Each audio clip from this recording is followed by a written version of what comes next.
2026ಕ್ಕೆ ಭಾರತ ಪಾಕ್ ಮಹಾಯುದ್ಧ, ಅಮೆರಿಕದ think tank ಸ್ಫೋಟಕ ವರದಿ, ಮೋದಿ ಸರ್ಕಾರದ ಸೈಲೆಂಟ್ ವಾರ್ ಪ್ಲಾನ್ ನೋಡಿ ನಡುಗಿದ ಪಾಕಿಸ್ತಾನ. ವೀಕ್ಷಕರೇ, 2026 ವರ್ಷ ಶುರುವಾಗ್ತಾ ಇದೆ. ಎಲ್ಲೆಡೆ ಕೇಕ್ ಕತ್ತರಿಸುವ ಸಂಭ್ರಮ, ಪಟಾಕಿ ಸದ್ದು, ಹೊಸ ವರ್ಷದ ಸಂಕಲ್ಪಗಳು ಮತ್ತು ಶುಭಾಶಯಗಳ ಮಹಾಪೂರವೇ ಹರಿಯಲಿದೆ. ಜಗತ್ತು ಹೊಸ ಭರವಸೆಯೊಂದಿಗೆ ಮುನ್ನಡೆಯುವುದಕ್ಕೆ ಸಜ್ಜಾಗಿದೆ. ಆದರೆ ಈ ಸಂಭ್ರಮದ ನಡುವೆಯೇ ಒಂದು ಆಘಾತಕಾರಿ ಸುದ್ದಿ ಹೊರಬಿದ್ದಿದೆ. ಈ ಸುದ್ದಿ ಕೇಳಿದರೆ ನಿಮ್ಮ ಎದೆ ಜಲ್ಲನ್ನಬಹುದು. 2026 ಕೇವಲ ಸಂಭ್ರಮದ ವರ್ಷವಾಗದೆ ರಕ್ತಸಿಕ್ತ ಇತಿಹಾಸ ಬರೆಯುವ ವರ್ಷವಾಗಲಿದೆಯಾ ಅನ್ನೋ ಪ್ರಶ್ನೆ ಜಾಗತಿಕ ಮಟ್ಟದಲ್ಲಿ ಎದ್ದಿದೆ.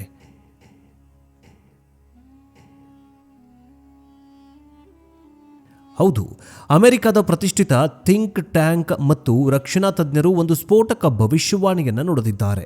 ಅವರ ವರದಿಯ ಪ್ರಕಾರ 2026ರಲ್ಲಿ ಭಾರತ ಮತ್ತು ಪಾಕಿಸ್ತಾನದ ನಡುವೆ ದೊಡ್ಡ ಸಂಘರ್ಷ ನಡೆಯುವ ಸಾಧ್ಯತೆ ದಟ್ಟವಾಗಿದೆಯಂತೆ. ಇದು ಕೇವಲ ಗಡಿ ಚಕಮಕಿಯಲ್ಲ, ಬದಲಿಗೆ ಒಂದು ಪೂರ್ಣ ಪ್ರಮಾಣದ ಯುದ್ಧದ ಮುನ್ಸೂಚನೆಯಂತ ಭವಿಷ್ಯವಾಣಿಯನ್ನು ನುಡಿದಿದ್ದಾರೆ. ಕಾಶ್ಮೀರದಲ್ಲಿ ಪಾಕಿಸ್ತಾನ ನಡೆಸ್ತಾ ಇರುವ ಪ್ರಾಕ್ಸಿ ವಾರ್ಗೆ ಭಾರತ ಈ ಬಾರಿ ನೀಡುವ ಉತ್ತರ ಪಾಕಿಸ್ತಾನದ ಭೂಪಟವನ್ನೇ ಬದಲಿಸಬಹುದಾ? ಭಾರತದ ಹೊಸ ಶಸ್ತ್ರಾಸ್ತ್ರಗಳ ಡೀಲ್ ಕಂಡು ಇಸ್ಲಾಮಾಬಾದ್ ಬೆಚ್ಚಿ ಬೀಳ್ತಾ ಇರೋದು ಯಾಕೆ? ಭಾರತದ ಅಫೆನ್ಸಿವ್ ಡಿಫೆನ್ಸ್ ನೀತಿ 2026ರಲ್ಲಿ ಹೇಗೆ ಕಾರ್ಯರೂಪಕ್ಕೆ ಬರಲಿದೆ? ಬನ್ನಿ, ಇವತ್ತಿನ ಈ ಎಕ್ಸ್ಕ್ಲೂಸಿವ್ ಸಂಚಿಕೆಯಲ್ಲಿ ಅಮೆರಿಕದ ಆ ವರದಿ ಏನು ಹೇಳ್ತಾ ಇದೆ, ಪಾಕಿಸ್ತಾನದ ನಿದ್ದೆಗೆಡಿಸಿರುವ ಆ ಶಸ್ತ್ರಾಸ್ತ್ರಗಳು ಯಾವುವು, 2026ರಲ್ಲಿ ನಿಜಕ್ಕೂ ಮಹಾಯುದ್ಧ ನಡೆದೇ ಬಿಡತ್ತಾ? ಪ್ರಧಾನಿ ನರೇಂದ್ರ ಮೋದಿಯವರ ಯಾವ ಸೀಕ್ರೆಟ್ ಪ್ಲಾನ್ ರಿವೀಲ್ ಆಗ್ತಾ ಇದ್ದಂತೆ ಪಾಕಿಸ್ತಾನ ಹೀಗೆ ರೊಚ್ಚಿಗೆಡ್ತಾ ಇದೆ?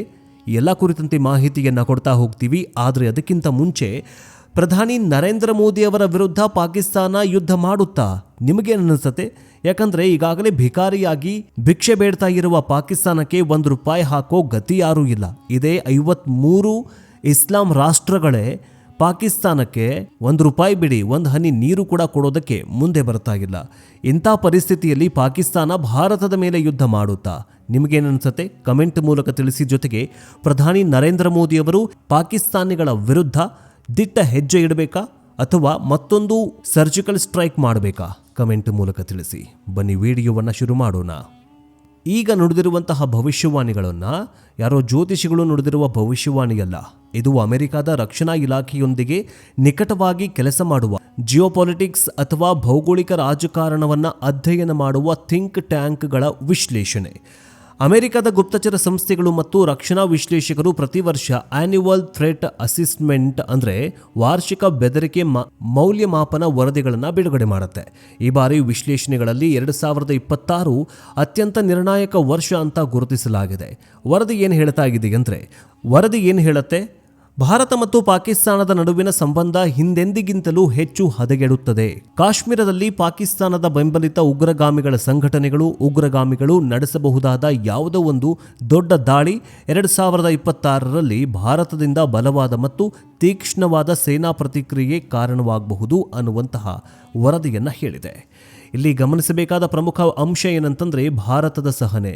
ಹಿಂದೆಲ್ಲ ಭಾರತ ದಾಳಿ ಮಾಡಿದಾಗ ದೂರು ಕೊಡ್ತಾ ಇತ್ತು ಅಥವಾ ರಾಜತಾಂತ್ರಿಕವಾಗಿ ಖಂಡಿಸ್ತಾಗಿತ್ತು. ಆದರೆ ಈಗಿನ ನರೇಂದ್ರ ಮೋದಿ ನೇತೃತ್ವದ ಭಾರತ ನೀತಿಯ ಬದಲಾವಣೆಯಾಗಿ ಹೋಗ್ಬಿಟ್ಟಿದೆ. ಉರಿ ದಾಳಿಯ ನಂತರ ಸರ್ಜಿಕಲ್ ಸ್ಟ್ರೈಕ್, ಪುಲ್ವಾಮಾ ದಾಳಿಯ ನಂತರ ಬಾಲಾಕೋಟ್ ಏರ್ ಸ್ಟ್ರೈಕ್ ನಡೆದಿದ್ದು ನಿಮಗೆಲ್ಲ ಗೊತ್ತಾಗಿದೆ. ಅಮೆರಿಕ ತಜ್ಞರ ಪ್ರಕಾರ 2026ರಲ್ಲಿ ಭಾರತದ ಈ ಪ್ರತಿಕ್ರಿಯೆ ಇನ್ನೂ ಉಗ್ರವಾಗಿರಲಿದೆ. ಪಾಕಿಸ್ತಾನದ ಒಳಗೆ ನುಗ್ಗಿ ಉಗ್ರರ ನೆಲೆಗಳನ್ನು ಧ್ವಂಸ ಮಾಡುವುದಷ್ಟೇ ಅಲ್ಲದೆ ಪಾಕಿಸ್ತಾನದ ಸೇನಾ ನೆಲೆಗಳ ಮೇಲೂ ಭಾರತ ದಾಳಿ ನಡೆಸುವ ಸಾಧ್ಯತೆ ಇದೆ ಅಂತ ವರದಿಗಳು ಹೇಳ್ತಾ ಇದ್ದಾವೆ.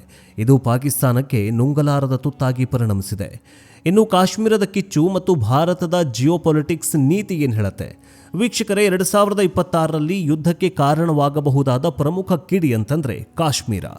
ಆರ್ಟಿಕಲ್ 370 ವಿಧಿ ರದ್ದಾದ ನಂತರ ಕಾಶ್ಮೀರದಲ್ಲಿ ಶಾಂತಿ ನೆಲೆಸಿದೆಯಂತ ಮೇಲ್ನೋಟಕ್ಕೆ ಕಂಡ್ರೂ ಪಾಕಿಸ್ತಾನ ತನ್ನ ಕುತಂತ್ರವನ್ನು ಮಾತ್ರ ಬಿಡ್ತಾಗಿಲ್ಲ. ಒಳನುಸುಳುವಿಕೆ ಕಡಿಮೆಯಾಗಿದ್ದರೂ ಟಾರ್ಗೆಟ್ ಕಿಲ್ಲಿಂಗ್ ಮತ್ತು ಡ್ರೋನ್ ಮೂಲಕ ಶಸ್ತ್ರಾಸ್ತ್ರ ಸರಬರಾಜು ಮಾಡುವ ತಂತ್ರಗಳನ್ನು ಪಾಕಿಸ್ತಾನ ಬಳಸ್ತಾಗಿದೆ.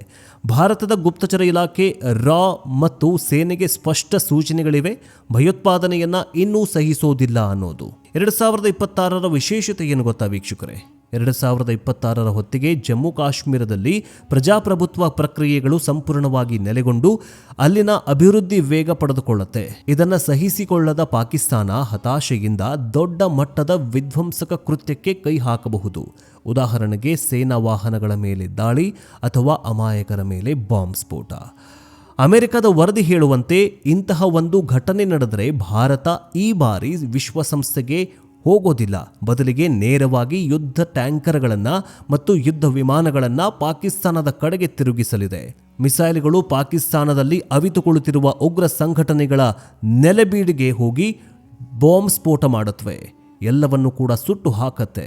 ಪ್ರಧಾನಿ ನರೇಂದ್ರ ಮೋದಿ ಅವರ ಸರ್ಕಾರದ ಅಡಿಯಲ್ಲಿ ಭಾರತ ತನ್ನ ವ್ಯೂಹಾತ್ಮಕ ಸಂಯಮ ನೀತಿಯನ್ನು ಸಂಪೂರ್ಣವಾಗಿ ಕೈಬಿಟ್ಟಿದೆ ಎನ್ನುವಂತಹ ಎಚ್ಚರಿಕೆಯನ್ನು ಕೊಟ್ಟಿದೆ.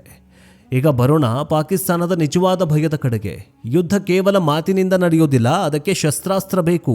2025-26ರ ಅವಧಿಯಲ್ಲಿ ಭಾರತದ ಬತ್ತಳಿಕೆಗೆ ಸೇರ್ತಾ ಇರುವ ಅತ್ಯಾಧುನಿಕ ಶಸ್ತ್ರಾಸ್ತ್ರಗಳೇ ಪಾಕಿಸ್ತಾನದ ಜನರಲ್ಗಳ ನಿದ್ದೆಗೆಡಿಸುವಂತೆ ಮಾಡಿದೆಯಂತೆ. ಅದರಲ್ಲಿ ಫಸ್ಟ್ ಶಸ್ತ್ರಾಸ್ತ್ರ ಅಂತಂದ್ರೆ MQ-9B ಪ್ರೆಡೇಟರ್ ಡ್ರೋನ್ಸ್. ಅಮೆರಿಕದ ಜೊತೆ ಭಾರತ ಮಾಡಿಕೊಂಡಿರುವ ಈ ಡೀಲ್ ಪಾಕಿಸ್ತಾನಕ್ಕೆ ಸಿಂಹ ಸ್ವಪ್ನವಾಗಿದೆ. ಈ ಡ್ರೋನ್ಗಳು ಕೇವಲ ಕಣ್ಗಾವಲು ಇಡುವುದಲ್ಲ, ಇವು ಆಕಾಶದಲ್ಲಿ 35 ಗಂಟೆಗಳ ಕಾಲ ಹಾರಾಡಬಲ್ಲವು ಮತ್ತು ಶತ್ರುವಿಗೆ ಗೊತ್ತಾಗದ ರೀತಿಯಲ್ಲಿ ಕ್ಷಿಪಣಿಗಳನ್ನು ಉಡಾಯಿಸಿ ಉಗ್ರರ ತಲೆ ಒಡೆಯಬಲ್ಲದು. ಅಲ್ ಖೈದಾ ಮುಖ್ಯಸ್ಥ ಅಲ್ ಜವಾಹಿದ್ದೀನ್ ಅನ್ನ ಅಮೆರಿಕ ಕೊಂದಿದ್ದು ಇದೇ ಡ್ರೋನ್ ಅನ್ನ ಬಳಸಿ. ಈಗ ಈ ಡೇಂಜರಸ್ ಯಂತ್ರಗಳು ಭಾರತದ ಕೈ ಸೇರಲಿವೆ. 2026ರಲ್ಲಿ ಪಾಕಿಸ್ತಾನದ ಗಡಿಯಾಚೆಗಿನ ಉಗ್ರರ ಲಾಂಚ್ ಪ್ಯಾಡ್ಗಳನ್ನು ಧ್ವಂಸ ಮಾಡೋದಕ್ಕೆ ಭಾರತ ಸೈನಿಕರನ್ನೇ ಕಳಿಸಬೇಕಾಗಿಲ್ಲ. ಈ ಡ್ರೋನ್ಗಳೇ ಆ ಕೆಲಸವನ್ನು ಮಾಡ್ತವೆ. ಇನ್ನು S-400 ಕ್ಷಿಪಣಿ ವ್ಯವಸ್ಥೆ. ರಷ್ಯಾದಿಂದ ಬಂದಿರುವ ಈ ಬ್ರಹ್ಮಾಸ್ತ್ರ ಈಗ ಪಾಕಿಸ್ತಾನದ ಪಾಲಿಗೆ ಯಮದೂತ. ಇದು ಪಾಕಿಸ್ತಾನದ ಯಾವುದೇ ಯುದ್ಧ ವಿಮಾನ ಟೇಕ್ ಆಫ್ ಆದ ತಕ್ಷಣವೇ ಅದನ್ನು ಗುರುತಿಸಿ ಅವರ ಗಡಿಯೊಳಗಡೆ ಇರುವಾಗಲೇ ಹೊಡೆದುರುಳಿಸಬಲ್ಲದು. ಪಾಕಿಸ್ತಾನದ ಬಳಿ ಇದಕ್ಕೆ ಉತ್ತರ ಇಲ್ಲ. S-400 ಭಾರತದ ಪ್ರಧಾನಿ ನರೇಂದ್ರ ಮೋದಿಯವರ ಬೆಸ್ಟ್ ಫ್ರೆಂಡ್ ರಷ್ಯಾಧಿಪತಿ ವ್ಲಾದಿಮಿರ್ ಪುಟಿನ್ ಕೊಟ್ಟಿರುವಂತಹ ಬ್ರಹ್ಮಾಸ್ತ್ರ. ಇನ್ನು ರಫೇಲ್ ಮತ್ತು ತೇಜಸ್ ಮಾರ್ಕ್ 1A. ಭಾರತ ವಾಯುನೆಲೆಗೆ ಸೇರ್ಪಡೆಯಾಗ್ತಾ ಇರುವ ರಫೇಲ್ ಮತ್ತು ಸ್ವದೇಶಿ ನಿರ್ಮಿತ ತೇಜಸ್ ವಿಮಾನಗಳು ಪಾಕಿಸ್ತಾನದ ಹಳೆಯ F-16 ವಿಮಾನಗಳಿಗಿಂತ ಎಷ್ಟೋ ಪಟ್ಟು ಶಕ್ತಿಶಾಲಿ. ಪಾಕಿಸ್ತಾನಕ್ಕೆ ಚೆನ್ನಾಗೇ ಗೊತ್ತು, 2026ರಲ್ಲಿ ಯುದ್ಧ ನಡೆದರೆ ಅದು ಸಾಂಪ್ರದಾಯಿಕ ಯುದ್ಧ ಆಗಿರೋದಿಲ್ಲ, ಅದು ಟೆಕ್ನಾಲಜಿಕಲ್ ವಾರ್ ಆಗಿರುತ್ತೆ. ಮತ್ತು ಆ ಟೆಕ್ನಾಲಜಿಯಲ್ಲಿ ಭಾರತ ಪಾಕಿಸ್ತಾನಕ್ಕಿಂತ 20 ವರ್ಷ ಮುಂದಿದೆ. ಈ ಅಸಹಾಯಕತೆಯೇ ಅವರ ಆತಂಕಕ್ಕೆ ಕಾರಣ. ಇನ್ನು ಅಮೆರಿಕ ಥಿಂಕ್ ಟ್ಯಾಂಕ್ ವರದಿಯಲ್ಲಿ ಮತ್ತೊಂದು ಪ್ರಮುಖ ಅಂಶವನ್ನು ಉಲ್ಲೇಖ ಮಾಡಿದೆ. ಅದೇನು ಅಂತಂದರೆ ಭಾರತ ಅಂತಾರಾಷ್ಟ್ರೀಯ ರಾಯಭಾರಿ ನೀತಿ. ಒಂದು ಕಾಲ ಇತ್ತು, ಭಾರತ ಪಾಕಿಸ್ತಾನದ ಮೇಲೆ ದಾಳಿ ಮಾಡಿದ್ರೆ ಅಮೆರಿಕ ಮತ್ತು ಯುರೋಪ್ ದೇಶಗಳು ಸಂಯಮವನ್ನು ಕಾಪಾಡಿ ಅಂತ ಉಪದೇಶ ನೀಡ್ತಾ ಇದ್ವು. ಆದರೆ ಈಗ ಕಾಲ ಬದಲಾಗಿದೆ. ಪ್ರಧಾನಿ ಮೋದಿ ಮತ್ತು ವಿದೇಶಾಂಗ ಸಚಿವ ಜೈಶಂಕರ್ ಅವರ ತಂತ್ರಗಾರಿಕೆಯಿಂದ ಇಂದು ಜಗತ್ತು ಭಯೋತ್ಪಾದನೆಯ ವಿಷಯದಲ್ಲಿ ಭಾರತದ ಜೊತೆಗೆ ನಿಂತಿದೆ. ಅಮೆರಿಕ ವರದಿ ಏನು ಹೇಳುತ್ತಂತಂದ್ರೆ 2026ರಲ್ಲಿ ಭಾರತ ಪಾಕಿಸ್ತಾನದ ಮೇಲೆ ಸೀಮಿತ ದಾಳಿ ನಡೆಸಿದ್ರೆ ಅಮೆರಿಕ, ಫ್ರಾನ್ಸ್, ಇಸ್ರೇಲ್ ಸೇರಿದಂತೆ ಜಗತ್ತಿನ ಪ್ರಬಲ ರಾಷ್ಟ್ರಗಳು ಭಾರತವನ್ನ ವಿರೋಧಿಸುವುದಿಲ್ಲ, ಬದಲಿಗೆ ಭಯೋತ್ಪಾದನೆ ವಿರುದ್ಧದ ಹೋರಾಟ ಅಂತ ಬೆಂಬಲಿಸಬಹುದಾಗಿದೆ. ಪಾಕಿಸ್ತಾನ ಈಗ ಒಂಟಿಯಾಗಲಿದೆ. ಅವರ ಪರಮ ಮಿತ್ರ ಚೀನಾ ಕೂಡ ತನ್ನ ಆರ್ಥಿಕ ಸಂಕಷ್ಟಕ್ಕೆ ಸಿಲುಕಿಕೊಂಡಿದೆ. 2026ರಲ್ಲಿ ಭಾರತದ ಮಾರುಕಟ್ಟೆಯನ್ನ ಎದುರು ಹಾಕಿಕೊಂಡು ಪಾಕಿಸ್ತಾನದ ಪರವಾಗಿ ಚೀನಾ ಯುದ್ಧಕ್ಕೆ ಬರುವ ಸಾಧ್ಯತೆ ತೀರಾ ಕಡಿಮೆಗಿದೆ. ಇದು ಪಾಕಿಸ್ತಾನಕ್ಕೆ ನುಂಗಲಾರದ ತುತ್ತಾಗಿದೆ. ನಾವು ಹೊಡೆತ ತಿಂದರೂ ಕೇಳುವವರು ಯಾರೂ ಇಲ್ಲ ಎಂಬ ಸತ್ಯ ಪಾಕಿಸ್ತಾನಕ್ಕೆ ಅರ್ಥವಾಗಿದೆ. ಇನ್ನು ವೀಕ್ಷಕರೇ, ಯುದ್ಧ ಮಾಡೋದಕ್ಕೆ ಕೇವಲ ಬಾಂಬ್ ಇದ್ರೆ ಸಾಲದು, ಹೊಟ್ಟೆಗೆ ಅನ್ನನೂ ಕೂಡ ಬೇಕು. 2026ರ ಹೊತ್ತಿಗೆ ಪಾಕಿಸ್ತಾನದ ಆರ್ಥಿಕ ಸ್ಥಿತಿ ಇನ್ನೂ ಪಾತಾಳಕ್ಕೆ ಕುಸಿಯಲಿದೆ ಅಂತ ವರದಿಗಳು ಹೇಳ್ತಾ ಇದ್ದಾವೆ. ಈಗಾಗಲೇ ಅಲ್ಲಿ ಹಿಟ್ಟಿಗೆ ಜನ ಬಡದಾಡ್ತಿದ್ದಾರೆ. ಕರೆಂಟ್ ಇಲ್ಲ, ಪೆಟ್ರೋಲ್ ಇಲ್ಲ. ಇಂಥ ಪರಿಸ್ಥಿತಿಯಲ್ಲಿ ಭಾರತದಂತಹ ಬಲಿಷ್ಠ ದೇಶದ ವಿರುದ್ಧ ಯುದ್ಧ ಮಾಡೋದು ಪಾಕಿಸ್ತಾನಕ್ಕೆ ಆತ್ಮಹತ್ಯೆಗೆ ಸಮಾನ ಆದರೂ ಕೂಡ ಪಾಕಿಸ್ತಾನದ ಇತಿಹಾಸ ಏನು ಹೇಳುತ್ತಂತಂದರೆ, ದೇಶದ ಜನ ಹಸಿವಿನಿಂದ ಸತ್ರೂ ಪರವಾಗಿಲ್ಲ, ಭಾರತದ ವಿರುದ್ಧ ದ್ವೇಷ ಸಾಧಿಸಲೇಬೇಕು ಅನ್ನುವಂತಹದ್ದು ಸೇನೆಯ ನೀತಿಯಾಗಿದೆ.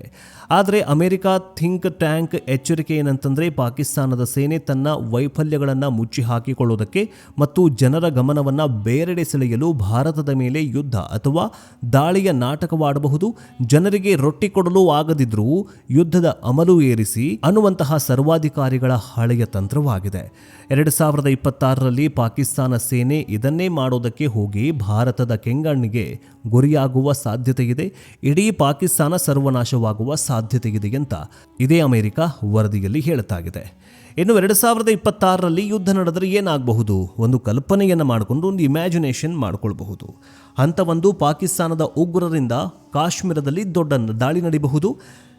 ಅದಾದ ನಂತರ ಭಾರತದಿಂದ ತಕ್ಷಣದ ವೈಮಾನಿಕ ದಾಳಿ ಅಂದರೆ ಏರ್ ಸ್ಟ್ರೈಕ್ ಆಗಬಹುದು. ಕೇವಲ ಗಡಿಯಾಚಿನಂಚಿನಲ್ಲ, ಪಾಕಿಸ್ತಾನದ ಒಳಭಾಗದಲ್ಲಿಯೂ ಕೂಡ ಉಗ್ರರ ನೆಲೆಗಳ ಮೇಲೆ ದಾಳಿಯಾಗಬಹುದು. ದಾಳಿಯನ್ನು ಭಾರತ ಮಾಡುತ್ತೆ.